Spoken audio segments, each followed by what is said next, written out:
He wasn't expecting to get that phone call. Nobody was expecting that phone call to be made. I'm gonna need you to get rid of all the leftover pizza boxes. The what?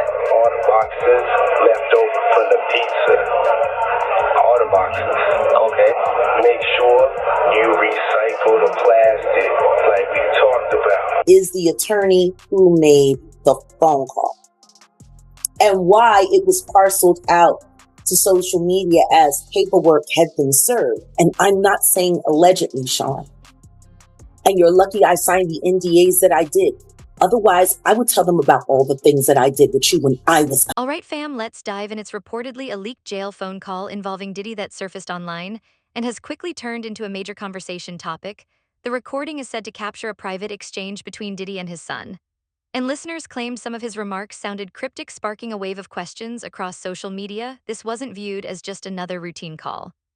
Certain comments stood out to fans who began dissecting every word and speculating about what might be happening behind the scenes at this point, though much of the reaction is based on interpretation rather than confirmed facts, and the full context of the conversation remains unclear, still unknown. Here's what's really going down with Diddy's leaked jail phone call. At first, it sounds harmless, just Puffy talking about pizza boxes. But this isn't about late night munchies. No. Pizza is actually a code word hiding something much darker. An underground network arranging illegal activities involving youngins. What up? Yo, listen. Do not entertain none of this nonsense and nothing over the phone. I'm gonna need you to get rid of all the leftover pizza boxes. The what? All the boxes left over from the pizza. All the boxes. Okay. Make sure you recycle the plastic like we talked about. Yeah, some people are writing that boxes sound like cages.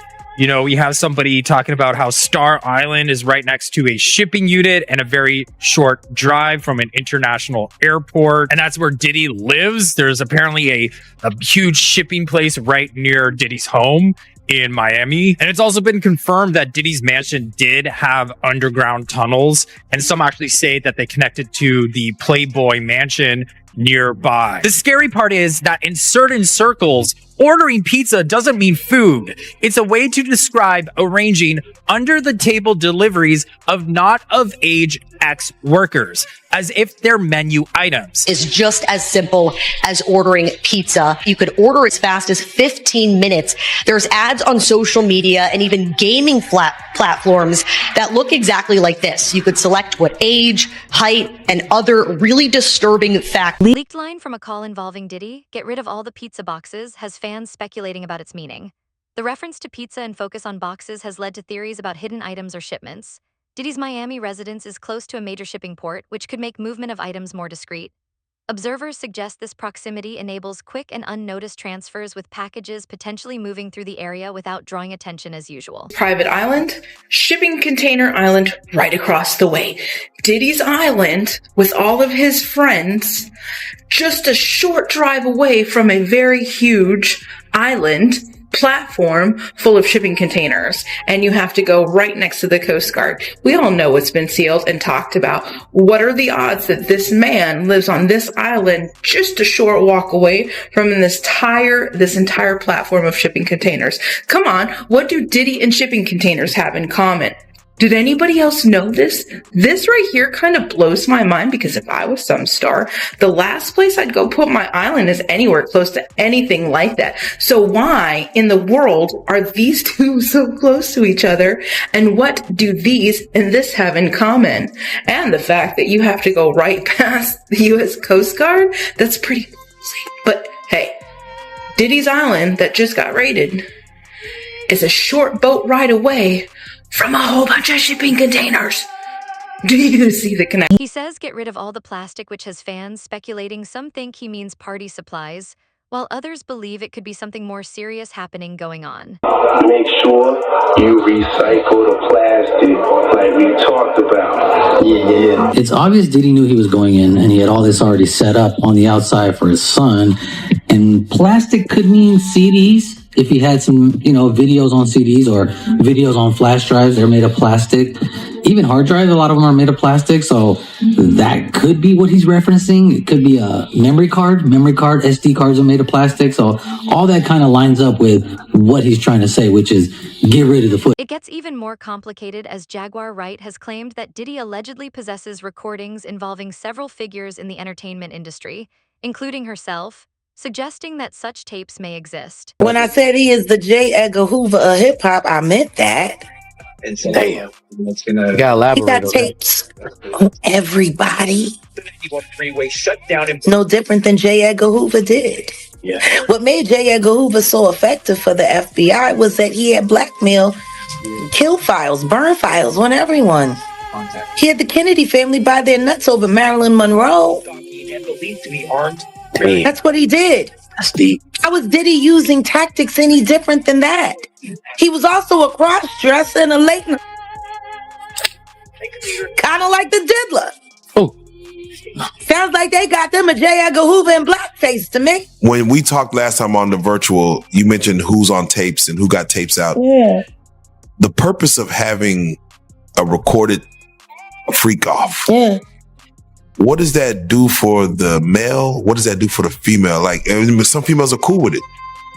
What is the thought behind that as far as let's record this session and either rewatch, keep it for sale? Is it evidence? Is it just like, what is the mentality behind having If you can the own visual someone's memory?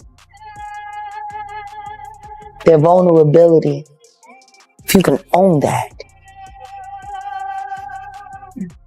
you have the ability to control and manipulate that person. See, guys start off by saying, "Ooh, you man, I don't want to watch. I just want to watch us." See, that's the line. That's the line. Would you rather me be watching us than watching a bunch of other? See, the finesse, that fluff. You so. Do you really want me watching anybody else but you? I could look at you all day. Vanity. See? Make her feel special. Make her feel like she's the only, ooh, the object. Meanwhile, this sitting here thinking, so her daddy works at Sony and I need such and such as contract ended.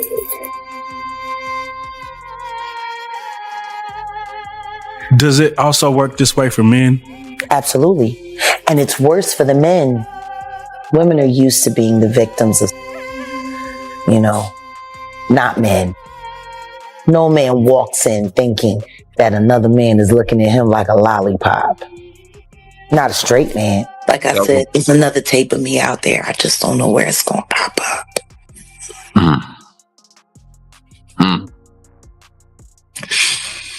So there's a video circulating out there. I seen it today, actually. Which you speaking? I'm on a Diddy tape. Say it again. I'm on a Diddy tape. Which one? That person I was just speaking of. I was there with him. Putting it all together, it seems the term plastic likely refers to those recordings.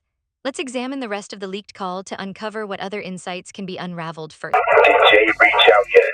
Nah, Bob. He ghosted. Now, because I'm in here. This is all good. You about to get out on bail.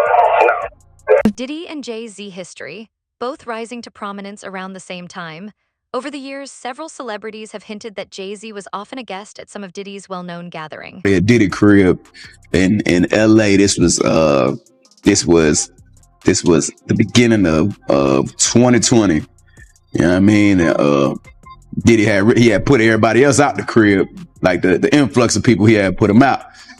But he had took a liking to me in particular. The raid on Diddy's home Jay-Z has remained noticeably silent. Jaguar Wright suggests this may be intentional, with him staying quiet to avoid saying anything that could cause trouble. She even claims that Sean Carter might be more deeply involved than Diddy. You know what makes Diddy being publicly shamed like this so left? What's that? Sean Carter is worse. Oh man. He's smarter. He's patient. He's not sloppy. Mm-hmm. Just been lining up people he calls friends and stepping to the side while they get hit by the guillotine for 30 years.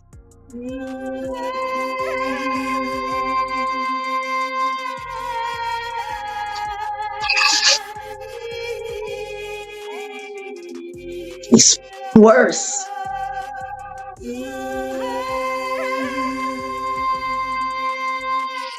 So when you think his moment of reckoning is coming, because we talk about that often on the platform, and not that we don't know him to wish anything bad on anybody, but we've heard that too. So I think the PPD trial has the potential to force Sean Combs to finally be honest about some things that he hasn't been honest about, which could create great leverage for knocking that big lip camel face back into the oblivion in the depths of hell where he came from. And I'm gonna be right there every step of the way. I got you. You just don't know it yet. Let's take a look at the next part of the leaked material and go through it carefully. Check this out. I need you to reach out to the producer. Let these motherfuckers know there's a release date for that new Netflix movie. Alright, Bob. It's just crazy right now. Okay, so there's a lot going on here, but I could definitely tell that saying the Netflix movie is definitely associated with a freak off videotape. That's pretty easy to put together. I don't know who this producer person is. That might be the one who's holding the tapes, maybe. I mean, it's pretty obvious, I think, but he's not really spelling it out. And actually, there was a lawyer going on news stations telling everybody that multiple tapes are being shopped out. So this could be before that happened. And maybe that's his way of like keeping people silent by just letting people know that the tapes are out there ready to be. Jaguar Wright has been raising concerns for some time, claiming that Diddy distributes these recordings online. This latest leak could be interpreted as a deliberate signal. And that the is selling his own evidence that would put him in jail against him on the dark net to the highest bidder. Why would he sell evidence of his debauchery and savagery?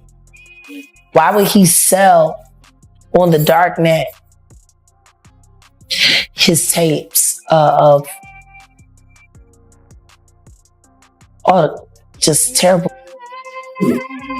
Wanna know why?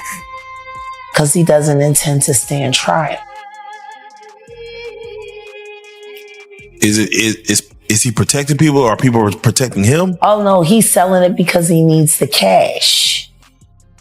The last freak off tape that just got sold on the dark net, which I know because I monitor, went for $500 million. It had multiple stars in it. Nicki Minaj, Rihanna, Chris Brown, Justin Bieber, Drake. It was a really interesting night in Calabasas, and he just sold that footage. How come you think it doesn't get leaked to the public? The dark net? Yeah, like... Because of the dark coin. Most people don't even know that the dark coin exists. But that's how they're trading for all of the flesh they sell.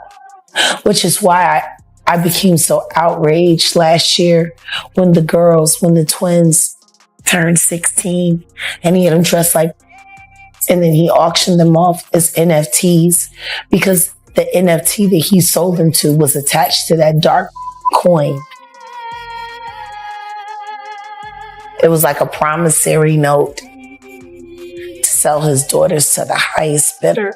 I actually received the New York Post article from the person who contacted me to sell the tape. They sent me that article. I was not shocked by what I read in the article.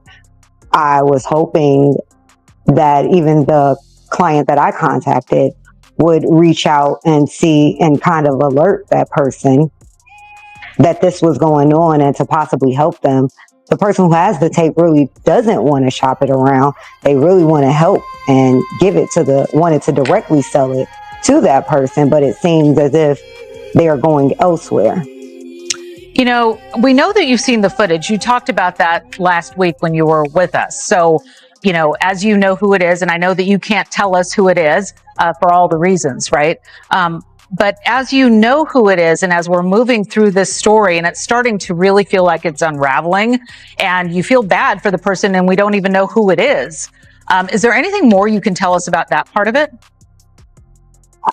I really do feel bad about the person. Part of the reason that I did come and say something outside of just to protect my own safety, but I wanted to sound the alarm, essentially bring the dog whistle, if you will, to that person that maybe they should do something about this before it came out. Mm-hmm. If I was them, I would do something about this. And the only way to do anything is to do the catch and kill. That's the only way to ensure that it doesn't come out.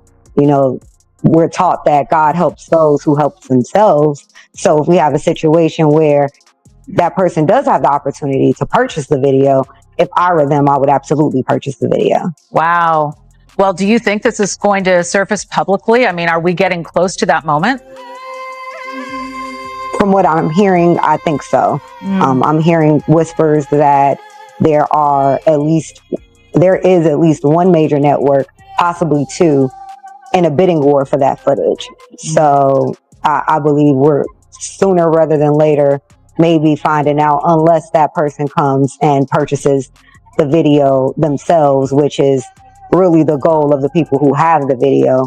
They just, you know, at this point, if that person doesn't want to purchase it, then it's going to go on the open market. Recently, a new witness has come forward in the case against Diddy, claiming to have 8 flash drives containing recordings involving various celebrities.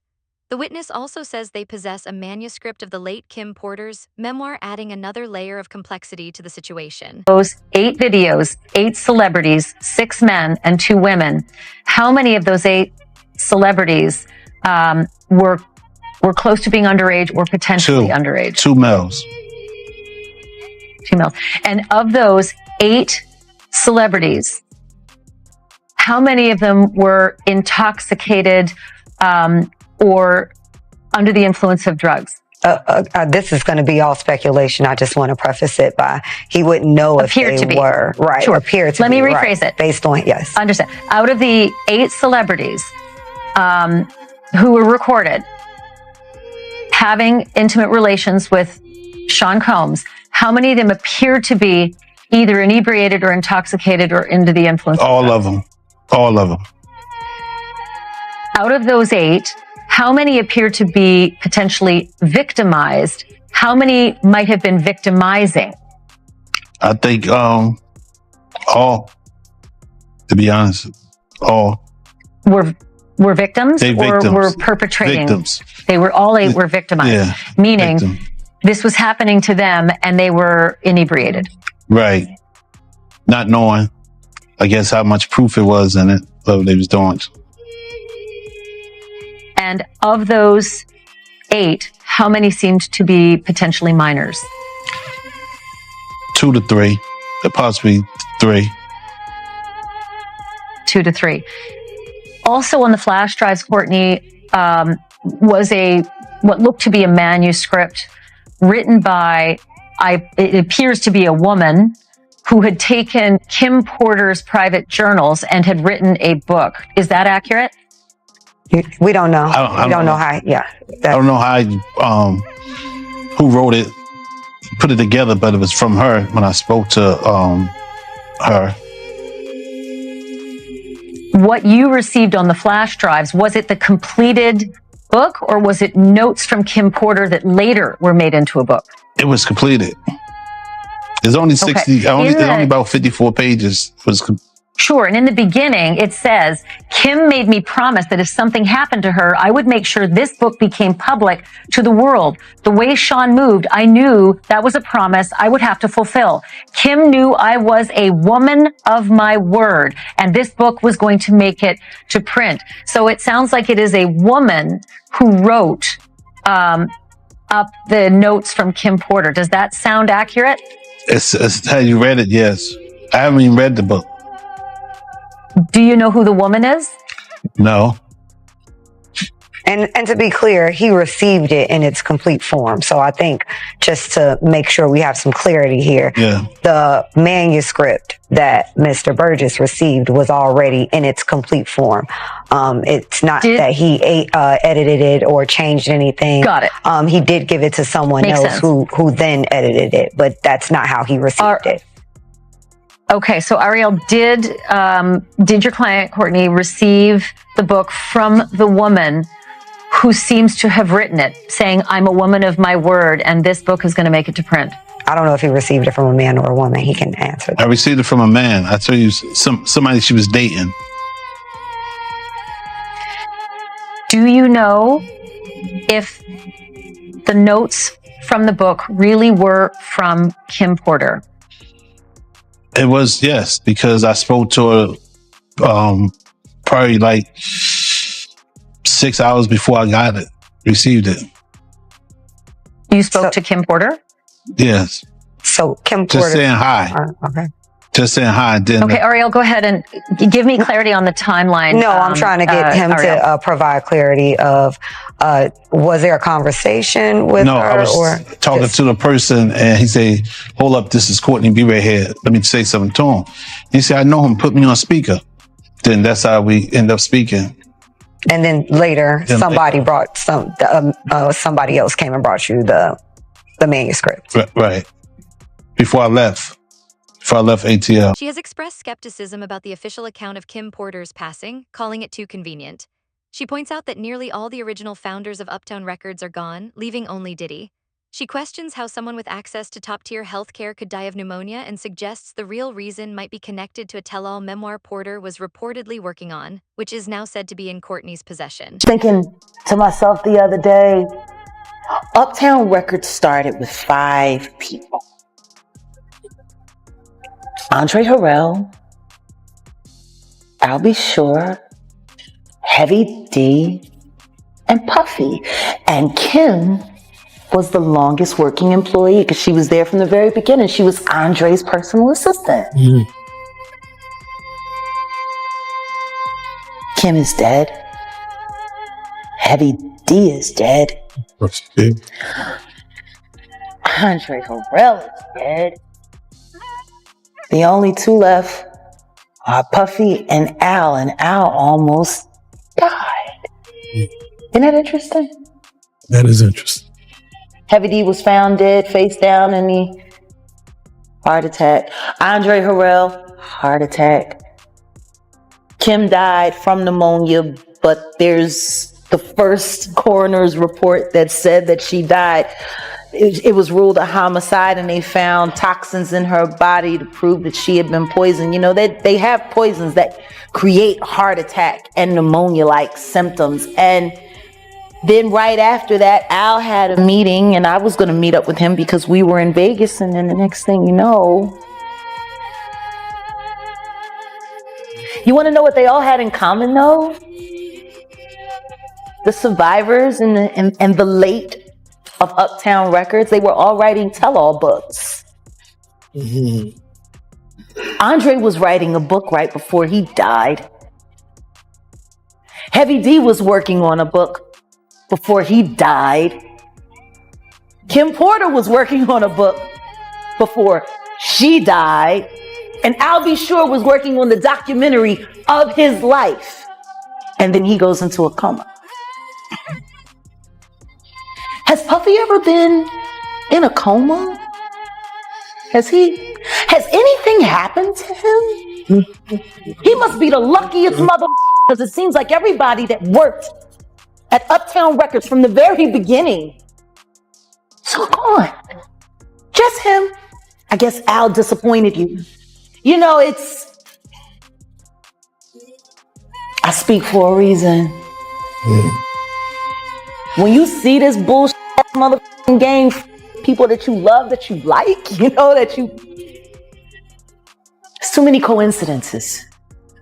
Too many. Are Jaguar Wright's claims actually credible, and what should we make of Diddy's alleged call? The meaning behind it is still being debated, and interpretations vary widely.